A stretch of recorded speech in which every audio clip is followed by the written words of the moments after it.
Okay, little buddy. On 3. Ready? 1, 1.5. 3! All right, Sonny, consider yourself pinched. Who are these guys?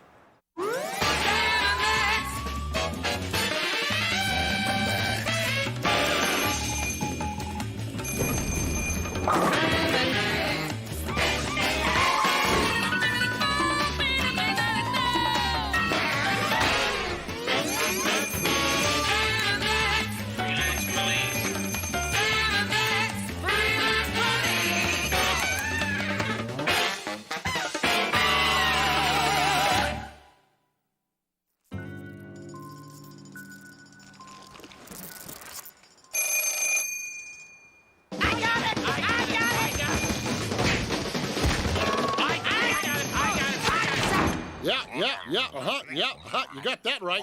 And how? It was the stern guiding voice of the commissioner with just the right kind of hair-raising case we can wrap our overactive adrenal glands around. Are you talking dirty? He says there's bad trouble on the moon, Max. Let's pack up and blow this joint. Did you make sure to sew ID tags on all your underwear? But I don't. Oh, yeah. Me neither. We have a go for liftoff. Then let the stars be our roadmap. And the inside of this car, our stomach distress bag!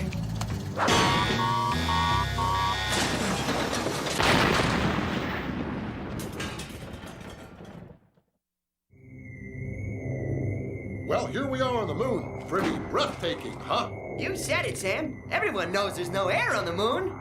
The preceding joke was conceived way back in 1978. Fortunately, our fragile little life essences are protected by this penny-conscious moon gear. Hey, what happens when my paper bag runs out?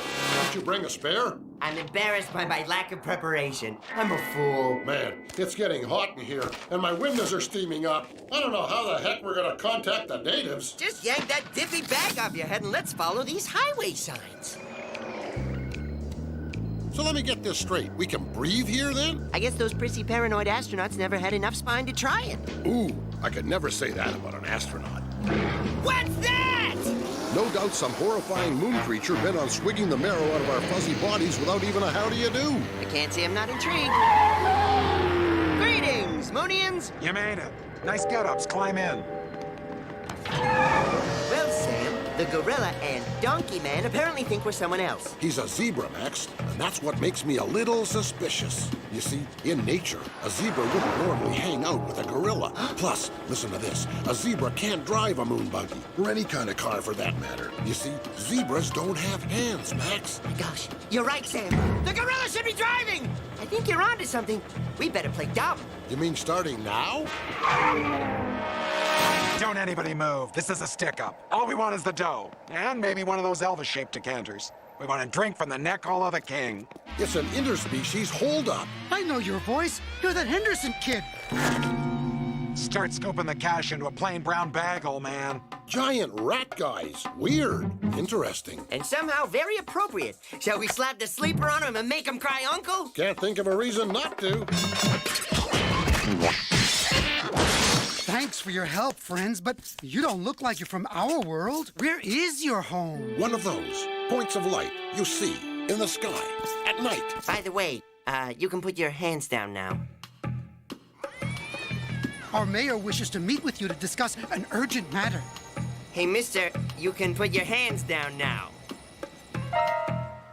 The mayor is, right inside. Don't be afraid or anything. I've got to get back to the shop. Afraid? Ha, we're too darn ignorant to be afraid of most things, right, Max? Hey, mister, you can put your hands down now. Well, if you won't be needing anything else... Put your hands down, for God's sakes! Put them down now! I'm gonna miss that little fella. He smelled like a fine gorgonzola. So does your belly button on hot summer days. Hello? I've been expecting you, men of the Earth. Ooh, men of the Earth. I like that. Your assistance is required to resolve a certain pest problem which plagues our glorious city. The situation is very grave. A pest problem? A town load of rats has a pest problem, Sam? That's pretty funny. And from a flying head. Amazing. Your tiny skulls do not fully comprehend. Citizens are disappearing, taken away, and used for unspeakable evil. Okay, don't pop your cork, Chief. Just where might we find these so-called pests? The creatures you seek may be found on the dark side of the moon. Now, be gone! Where? Just out the back door. Go through the janitor supply room and take a right. Science fiction-y. Well, what do you know? There's your problem right there. It's a world of roach-like leviathans lumbering through a gargantuan cityscape. Isn't it cute how they gather into social groups?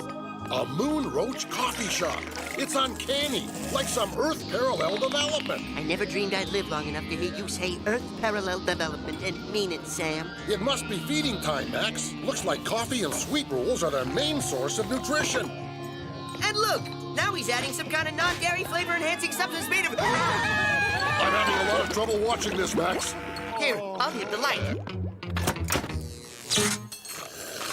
Uh-oh. It's the universal sign of surprise and alarm. I think he spotted us.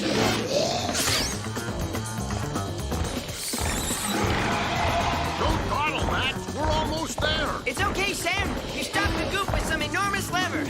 Pinhead. We're through, Max. We escaped with our fuzzy rear ends intact. Right, Max? Max? Smells like burning upholstery out here. Hey, Max. Max?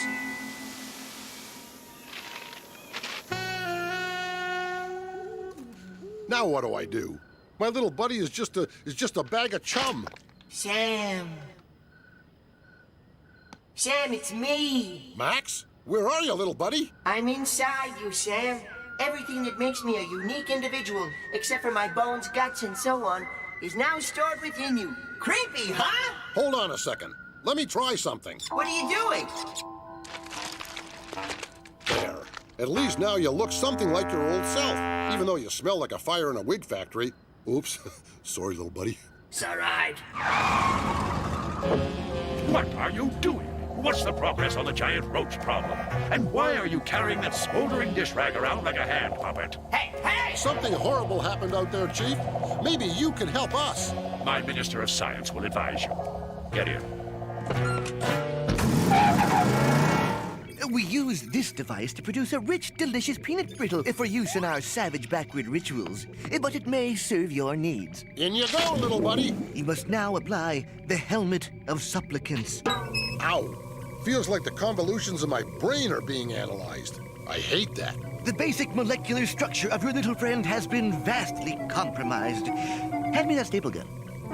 You know, Max, when I was hauling your remains around in that oily paper bag, the phrase moist garbage kept running through my head, and it gave me an idea. Maybe something good will come out of all of this. Besides a mouth-watering soup stock? Be still, for this is the critical juncture where success or failure of the procedure will be determined. Does that mean we get peanut brittle? Ooh.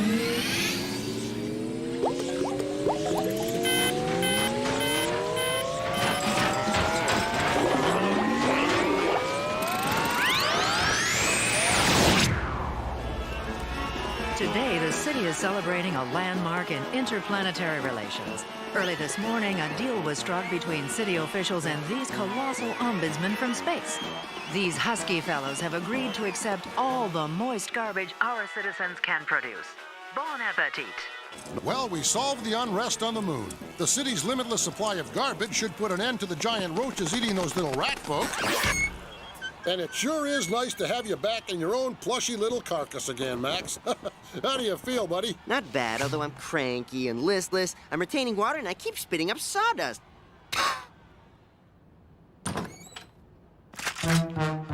Well, how about that? It's a plain old itty-bitty earth roach, and he's packing heat. I don't like the look on his face. It's cold, calculated, almost inhuman. Why aren't you out celebrating? Don't you know this is one of the first cockroach-related holidays? Celebrate what? The loss of acres and acres of valuable garbage? We're just giving it away. Why aren't we looking after our own vermin before we cater to foreigners, huh? Well, answer me, huh? Oh, take it easy, little fella. Just hand over the piece and nobody gets hurt. Right, Max? I'm thinking, ow. Ooh. Sometime we should sit down and have a spiritual discussion about the sanctity of life, Max. Bam! And then he was mucilage. Did you say something, Sam? Oh, never mind. I think I feel one of my lame songs coming Oh, on. no, not that! Was a bad day when my buddy Max got fried up on the moon. Was vaporized before my eyes by some multi-level. You crack me up, little buddy.